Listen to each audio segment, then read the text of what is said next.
This past week has been filled with some drama surrounding Outlaws of Thunder Junction. In particular, questions have arisen regarding early access, Wizards' decision to restrict the streamer event to a select few creators. In addition, the set features more than one bonus sheet for limited involving different symbols for the set. I think up to 5. In all, these 5 symbols, including the one for the set, the one for EDH, like we've gotten used to that. But creators like Jim Davis has said on social media, they find this confusing, while others like myself have gone so far as to, I'm going to call it off-putting. Further discourse around this set involves the lore of the set. We're going to jump into that as well. We want to ask, really, what is the place of lore in Magic? I'm your host, Max Damage, here with Athena the Bun. Let's get right into it.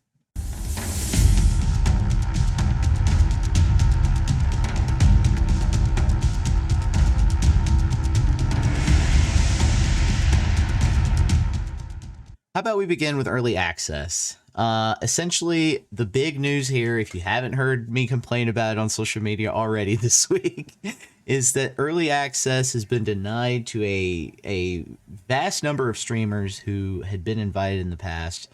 I don't have any numbers for you, but I know that a very select few, based on my interaction with different streamers and content creators, of the content creators that were invited in sets past, actually got in this time. Like 3 that I know personally.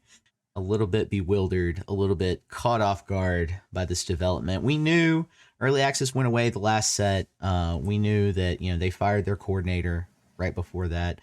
We knew that things were going to shake up and change. We just didn't think it would go this far. So that's the news. Essentially, that's what's going on with the early access streamer event, as it's also called. Some of the ones that did get in, the handful that I know of, MTG Malone, Fire Shoes, who's not even a content creator. He is a celebrity, and he deserves that spot. C Favretto, who is a content creator, is and a huge streamer. Those are the ones I know that got in. Everybody else is just kind of like, it's based off me seeing their promotions. So now I want to turn to Athena. Athena, you were right there, actually, on the cusp of becoming a part of this with the rest of the squad. What do you make of this? And give us your thoughts on really the missed opportunity. So, I mean, yeah, I'm pretty sad about it. I won't lie. Last set for Murders, I had about 5 builds lined up for Standard, and I have 4 more just waiting for Outlaws right now. I know Wizards is like trying to restrict who's going to be able to do this, but I really feel like that's kind of the wrong move. I mean, it feels more like it's an impact of their recent layoffs than it is an actual like business decision that they made. That because it doesn't make sense from a business standpoint for me unless they're tight on resources. Yeah, after thinking about it and calming down first, and then thinking about it, I can't blame, and that's just like a faceless corporation. I can't blame one individual, right? Like, we don't know who really made this decision, but we know that collectively they suck. Like right now, I'm declaring to be in the camp of, Wizards sucks, and I'm pretty bipolar about it. I jump back and forth all the time in my support of Wizards. Sometimes I defend. I'm a big defender of Arena. I'm a big defender of Standard as a format. Some of the things that they've tried to push. This, obviously, because it affects me directly, I'm not a fan of. But aside from that, I think it sucks because it leaves out content creators like yourself who, this is huge visibility, but it's also a chance to get a leg up and, create better content for that because you're going to be prepared ahead of time. You're going to have interacted with it. It's a chance to network, meet other streamers. That Discord, I've had great interactions in that Discord, the early access Discord with other people. I mean, you can get a lot of those things out of traveling, doing conventions, being in the Rebellion. But early access, man, that just, I'm not gonna lie, it kind of hurts. But would you say overall, if we could detach ourselves from our feelings about it personally, would you say early access is an effective marketing tool for the game? I mean, yeah, of course it is. I mean, it gets people hyped for the new set, right? I mean, I don't know. I mentioned before, my background before Magic was mostly in League of Legends. Mhm. And I'm not sure how they handle it now, but back when I played, Riot had the public beta environment, and they basically just let anyone that signed up into it, whether you were a content creator or anything. And the point was so that people could like try out stuff, give their feedback on it early, yada yada yada. And people really liked it. And I mean, as long as I don't know, as long as nothing is transferring over from your 1 day long event account to your main account, I don't really see the problem with letting more people in. I would really love the chance to see other small creators, you know, really get to be in the spotlight with early access. That's the thing that hurts the most for me is the drop in visibility to the community. I don't mind that there's 100 different people often talk about MTG streaming as a saturated market, something that we've all had to acknowledge at some point. But that's actually to the benefit of MTG. I think having a lot of competitors, a lot of creators streaming, there's a big potential there to create a league, to create events, to have tournaments together, to showcase each other. That's really what the Rebellion was founded on. So I'm going to toot our own horn here and say the plans we have for this year that hopefully we get to implement here soon. I'll be able to make an official announcement here soon. Those are plans that I'm very excited to be behind and very excited about, just being able to showcase competitors in general. So I don't know, visibility, we're going to try to help the community a little bit with that. So that is all to say, the future is pretty unclear when it comes to early access. It's pretty unclear when it comes to Arena in general. We're seeing the MTGO content creator program start to take hold, start to take shape. I don't know what that means for, you know, how much they're going to support Arena, support creators who work on that platform primarily. I want to ask you, though, what would you like to see happen in the future with early access? I would love the chance to see other small creators have their chance in the spotlight. I mean, like they could before, right? I mean, I spent all of Lost Caverns early access jumping between different streams, and I think a lot of the smaller creators had a lot of great ideas, and I used them to shape my initial brews for the set after it dropped. I know I'm biased because I feel like I just barely missed out on the chance to do it, but I really feel like there's some missed opportunity here, and there's not really a harm in doing it outside of limited resources not allowing you to. Yeah, you've indicated that this might be a result of the layoffs, and that's probably like really the real reason. As a creator, I tend, and just as myself, my personality, I tend to go towards, oh, they have it out for me. And you'll see a lot of creators on social media have the same attitude, and I'm guilty of that as well. I think the other thing is I don't know if you have had it planned to talk about this, but like the whole MTGO content creator like partnership that they have going on. If you look, they're letting in like pretty much anyone up to that. So I don't imagine it's because they just want to restrict early access. They seem to care about content creators. It really just does feel like, oh, they laid off the person that directly organized all this stuff, and now they're just having trouble getting it back. I actually imagine within the next set or two, they'll probably have it like back to normal. I would like to think so. I think that's, maybe you're a better person than me for being just a bit more optimistic than I am, but I really would like to think so. That's a possibility.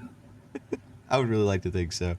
In any case, I think we can both agree that it's really been a great marketing tool for them.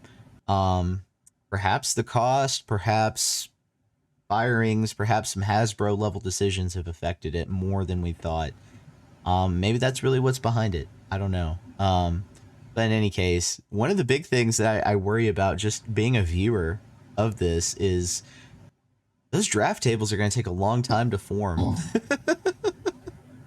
Like, they were taking a long time before. I can't imagine now with just a fraction of the creators that they're going to fire too many drafts in a given day. And I've also heard that they shortened the time of the early access. So, I don't know. Congratulations to anybody. I didn't hear that. Yeah, congratulations to anybody who made it. I really hope that you get to showcase the set for everybody else. I'm going to be watching, and we're going to be brewing even before then. We already are. Today, I think the gallery dropped in the Discord. If you're not already a member of the Rebellion Discord, I'll drop a link in the description. be sure to come and brew with us. We're trying to break the meta is really what we're trying to shift and do right now. It's in my view, it's really become a sticky topic for Wizards. We'll have to see if this actually creates any bad will between the two for the future. I'm not sure if it will or not. We'll see. People tend to catastrophize, right? And I think that's what's happening a lot on social media right now. But for now, let's move to another topic surrounding the set release. The lore. Where did we leave off in the story? Right, we had the big Phyrexian invasion, the big Marvel level event, with the introduction of Omen Pass, the destruction of some of the basic laws of the multiverse that Magic has created. Wizards' team of writers, in my view, really had a chance to introduce us to a newly structured multiverse within the story.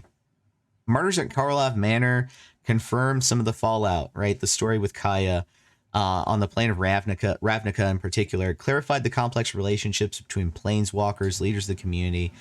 It was compelling, in my opinion, at least the beginnings of the Karlov story, and that we got to see the complex inner thoughts of Kaya, other characters having to live with their choices, where the planeswalkers chose to go and defend, whether they chose to go into Phyrexia or stay behind, defend their plane.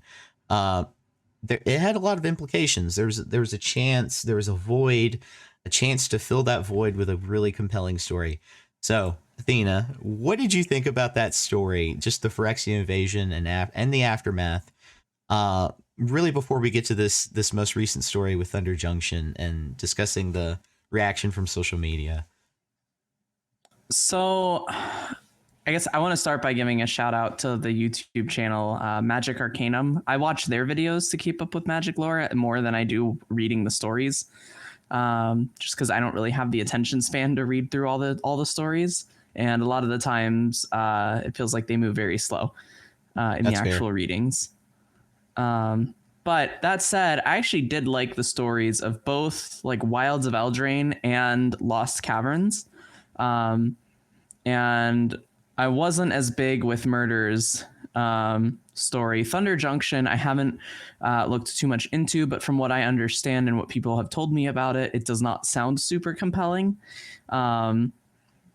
But I mean, I don't know. I don't ever think that Magic lore was ever like super fleshed out and rich with storytelling. I mean, it's a good story. It gives you an understanding as to why the cards do what they do for the most part, and it can get you hyped, and everyone has their favorite Magic characters. You missed out on the early days. We used to have books. God, it was such a long time ago, but I remember Mirrodin and then the Kamigawa set.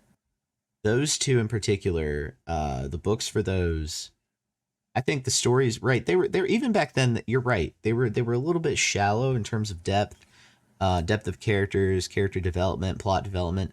But I think the setting, I think they did a really great job working the setting. Mirrodin, awesome setting. Kamigawa, awesome setting. I think there were some things that probably you couldn't get away with today. If the original Kamigawa came out today, you really couldn't. Like, there's probably some cultural appropriation there. Before the time, good, like what, 15 years ago or something. Yeah. I think 20 now. Oh my God. Yeah, 20 years ago. 20? Oh God. I'm old. I was like 5. I was in high school.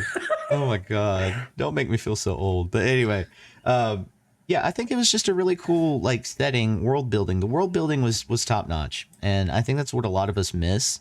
But I don't know. If you're talking about world building, I think recent lore is actually doing a really good job. Like, the plot development hasn't gotten better. The characters haven't gotten any better developed. They're kind of cardboard cutouts of themselves at times. But I really think they do a great job with the world building and the lore, the really building the lore up to create a background for the cards. When you see the card art, you know where you are. I think they do a great job of that. And I also don't think we can expect too much more than that. But in any case, there was a response on social media, and I'm going to put it up on the screen for everyone else. I just want to read through. It's a really long thread. I didn't realize how long this thread was, but I want to read through some highlights, and we can sort of react as we go along. This is, I don't even know who this is. The person's name is Crash on Twitter, X, if you want to call it that. I don't. But in any case, they posted this long thread. Here's their take after reading Thunder Junction. And this is, to be fair, this is before the epilogue, which I've heard the epilogue kind of gives, without spoiling it, gives an element of the Phyrexian invasion story, like, that was supposed to be coming, and it finally, like, oh, that did happen, and it did have a consequence. So go check out the epilogue to Thunder Junction if you're not happy with the story. I'd recommend it. But in any case, this is before that got released. I don't know if that changes this person's opinion, but they begin. They say, been playing Magic for more than half my life. It really hurts that the game apparently has nothing interesting left to say or do.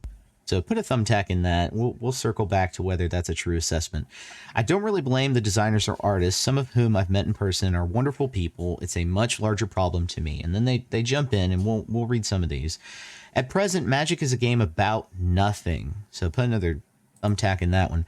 It has no brand identity other than its rules because it's made the baffling decision to despark Planeswalkers.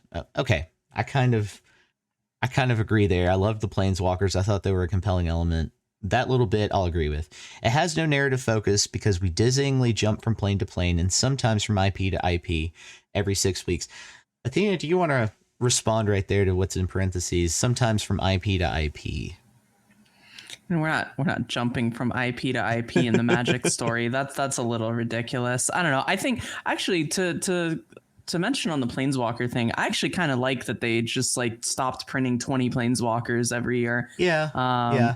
It's kind of nice. I mean, one set's probably too little in all honesty. Yeah. I kind of like two, but in terms of like the baffling decision to get rid of Planeswalkers, I mean, obviously part of why they did it was for Commander, right? But in terms of story, I mean, I think like switching it up after a long time is probably good.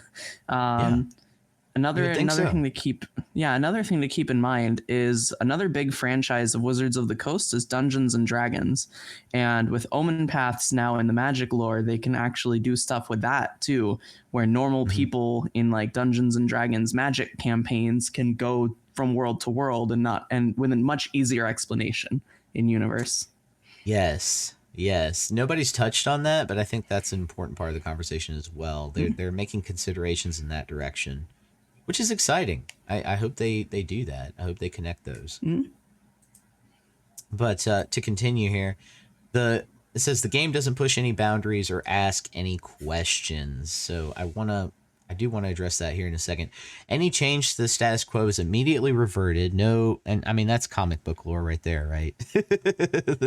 You expect that from franchises. No, the status quo, it's pretty constant. But anyway, no advances in gameplay or storyline have any consequence. The only recent attempt to innovate with March of the Machines Aftermath was cynical and disastrous. We could have fresh, relevant narrative, Planeswalkers confronting the new reality of the democratization of interplanar travel through Omen Pass. There could be immediate parallels to our lives through the lens of climate change, social media, world events. I'll let you have anything to say on that? Yeah, I'm sorry. I'm not reading my fantasy stories to read about climate change, social media, and world events. I'm reading my fantasy stories to watch some really cool, strong character do some really cool, strong things and grow as a character. That's about it. I'm not trying to hear about climate change in my fantasy world when I have to deal with it in real life. Exactly, right? Real life is depressing enough. I feel like this conversation comes up every 8 months or so, where, and it's only on social media, by the way. They're not having these conversations in the card shop or at the convention. People are just playing Magic. But here on social media, the MTG discourse frequently comes back to this idea, like, okay, how much does the card game need to reflect real life politics? And I'm gonna go ahead and put it out there. I'm as progressive as the most progressive of them. Like I card carrying socialist, right? There are things I get angry about in politics. I don't have to mention them here, but it's like I already live that life. And if you're not living that life and you want to, go do it. You really, there's no need to try to bring that into every recreational activity or hobby that we try to do. So it's right, like some of it, art does reflect life to a certain degree. I feel like there's a balance though. And I feel like if you lean too far in one direction or expect your game to lean too far in one direction, you're going to be sorely disappointed. Anyway, let's continue here.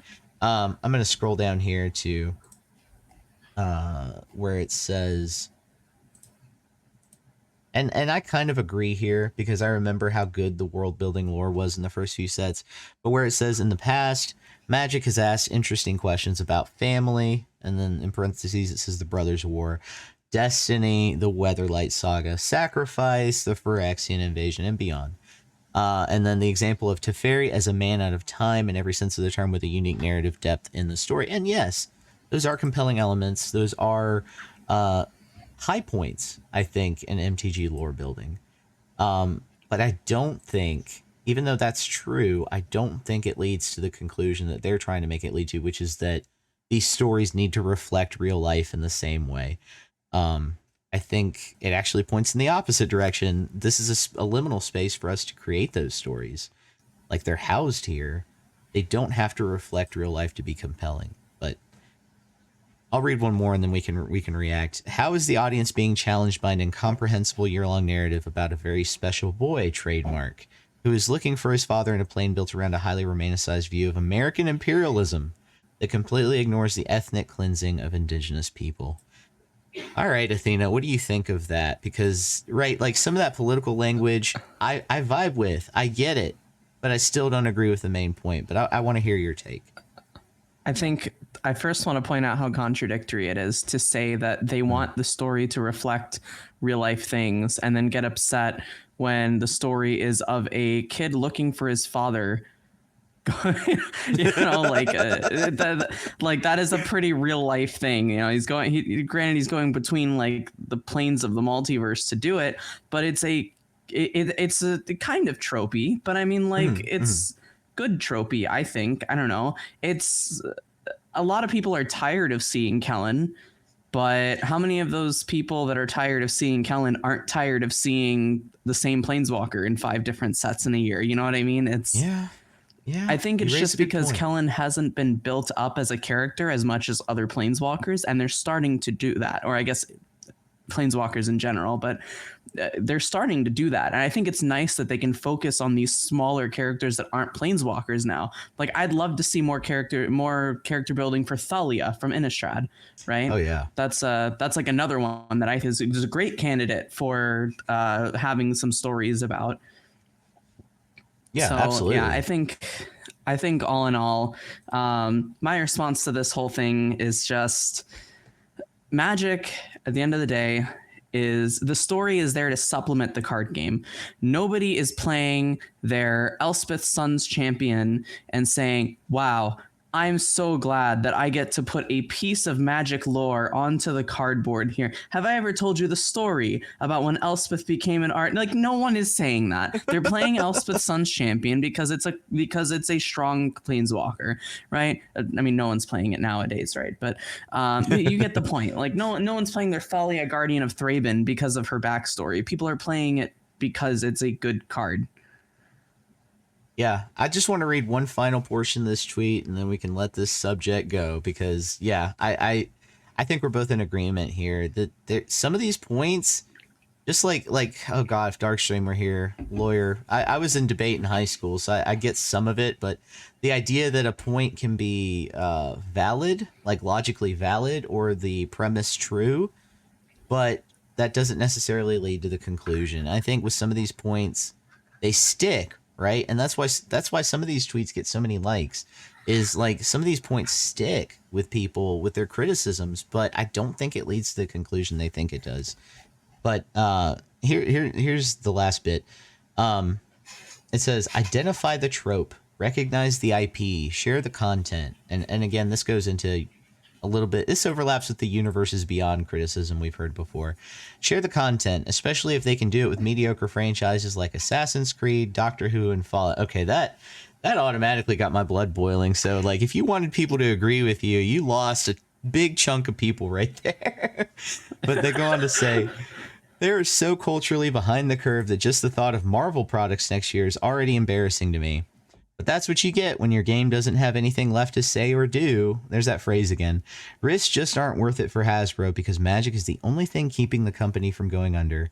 They're constantly treading water off of man-children who can't let their own pass go. Woo! It's like so aggressive, and for Very. what? Like for what? I don't understand. I don't know. It's just, first of all, isn't like Wizards of the Coast in general is just under Hasbro, right? So like, isn't Dungeons and Dragons like one of the biggest franchises of all time? Yep. So saying Hasbro is like banking on Magic the Gathering is completely false. And in terms of like story building, I mean, I don't know. We've seen the same people write really good stories for Dungeons and Dragons, right? So it's not that they can't write a good story. It's that the story is not the main point of the game. Right. And I think that's hard for people to swallow. Even me, like, I'm nostalgic about the books. I mentioned the books already. Like, I'm nostalgic about the books, but if we don't look at them through nostalgia colored glasses, we realize like they weren't compelling New York Times like bestsellers. They were good, right? But in a way that was meant for a young adult audience. And a lot of us have grown up now and we expect more from our stories. So I get it. I get the criticisms, but I think it's unfair to wield them at this game, like you said. In any case. So I do want to circle back and just kind of end this by circling back to that original statement and assess it. The statement was the game has nothing interesting left to say or do.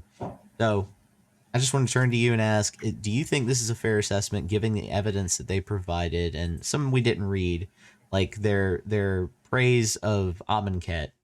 And two, do you think the statement is accurate at the end of the day? I don't think Amonkhet was super fleshed out and well written compared to like Ixalan, or at least this visit to Ixalan. I think did a great job compared to the first visit. I think there's a pretty marked improvement there. I think. I mean, Amonkhet is a good plane. It's popular for a reason, right? But like, we just went back to Innistrad kind of recently. No one's complaining about our last visit to Innistrad. No one's ever complained about Innistrad. It does what it does.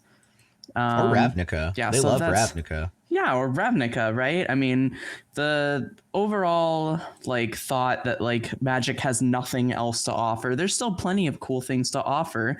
I mean, aren't people super excited about Bloomburrow? Isn't that like one or Duskmoor? And those are two new planes that people are like super excited for. So I don't know. I kind of like just want to dismiss this whole thing. It's just someone was just really mad about something else and just took it out on Magic. Yeah, they developed some really like long thoughts, but it could still really just come down to them not liking cowboys and Indians. I mean, I'm not a big fan of Westerns, and maybe that's why I'm not too big on Outlaws, but yeah. I don't know. I get that. That's a legit criticism, but that doesn't mean the whole thing has nothing left to say in any event. Right. Let's move on to our final segment. We're going to make this a permanent thing. Rebel Informer. So we try every podcast episode to give you some sneak peek into how me and Athena play, some tech that we find lurking around the corner. This time, since we're just weeks away from the release of Outlaws of Thunder Junction, we want to give you guys just one card that we're planning to build around or slot into one of our favorite decks. Athena, what tickles your fancy from this new set? Can't believe you made me pick one card for this. That's cruel. It's unnecessarily cruel. But I've got my one. I thought about it a lot, and I've got my one. I'm going to have to go with Slickshot Show Off. It's a red 2-mana 1/2 bird with flying and haste. It gets +2 power whenever you cast a non-creature spell, and then it has the new plot mechanic. So for anyone unfamiliar, plot lets you spend mana on the spell on one turn, but then cast it on another turn later at sorcery speed for free. So this card specifically is very good at utilizing that plot mechanic in a really neat way, because it's a card that benefits off of you casting additional spells. So You plot this on turn 2. You spend the mana on it, whatever. Turn 3, you play it for free, and now you can potentially cast 3 spells alongside it to power it up for 6 damage, right? So I think it's an auto include for any red-based deck doing lots of spell slinging, and that includes mono red in Standard and Boros Heroic in Pioneer. Specifically with Boros Heroic, I think it's a good way to help alleviate some of the issues with the Rakdos mid-range matchup. But it's definitely the first card I'm brewing around in Standard, and first place I'm looking for is Gruul, the Gruul aggro prowess deck. Okay, you make a compelling argument for that card, and I really appreciate it. But you're gonna make me look kind of bad because mine is a very simple unga argument here. So my pick is Goldvein Hydra. I knew it. I always want to bring back Mono Green. Mono Green is just a deck that's been missing from Standard for way too long. And I think this card is one of several pieces that are coming that will make Mono Green a deck again. It's an X green Hydra with Vigilance, Trample, and Haste. You gotta love that. It scales really well. It enters the battlefield with X/1/1s on it. And when it dies, this is the awesome part. You create a number of tapped treasure tokens equal to its power. So you don't get to spend them right away unless you're playing like, or maybe you get to use them if you're in an artifact archetype. And that's certainly a thing Mono Green does. There is a Mono Green artifact deck out there. But I'm just thinking about ramping into Nissa and just playing things out, just 1, 2, 3, 4, 5. Like, I'm not even thinking about any complex play lines with this, but I have heard, and if you haven't joined the Rebellion Discord, join it, because people are already talking about how to slot this into like Jund and weird fling piles, and that's too much for me. I'm just gonna try to slot it into Mono Green.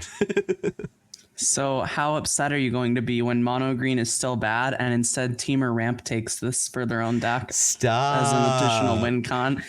Hey, I have to... You know what I say to myself at night so I can sleep is that Teamer Ramp is only going to be viable for one more set.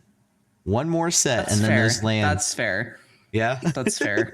Can we make Dimir not viable on rotation? Is that a thing? God. Which version? Right? The rest are fine, but please, I'm tired of seeing like turn 1 Siren, turn 2 Bat, turn 3 Gix in half of my arena games.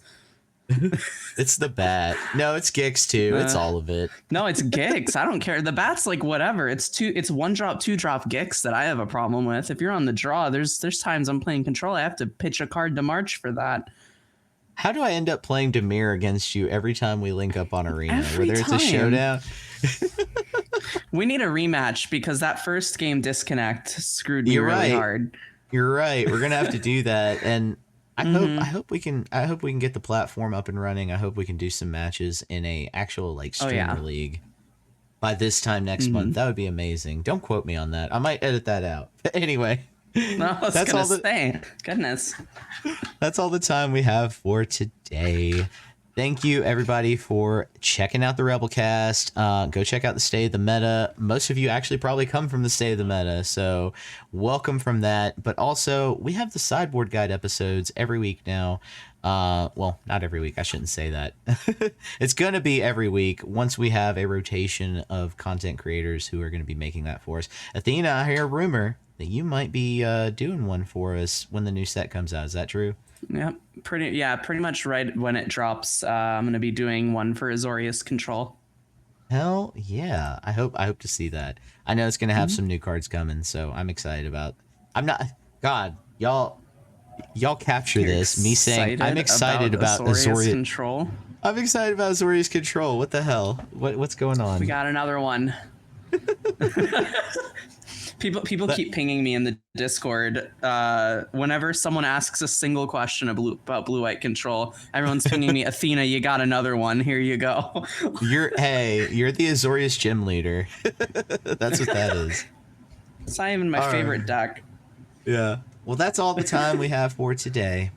This episode of the Rebelcast is sponsor-free, so if you'd like to contribute to what we do and make sure we stay in the game as long as possible, consider making a purchase in our merch store or joining the Rebellion. Thank you to the community for supporting our various shows, and don't forget to check out the return of our sideboard guides. Rumor is Athena may put one out for us once the new set drops, so stay tuned.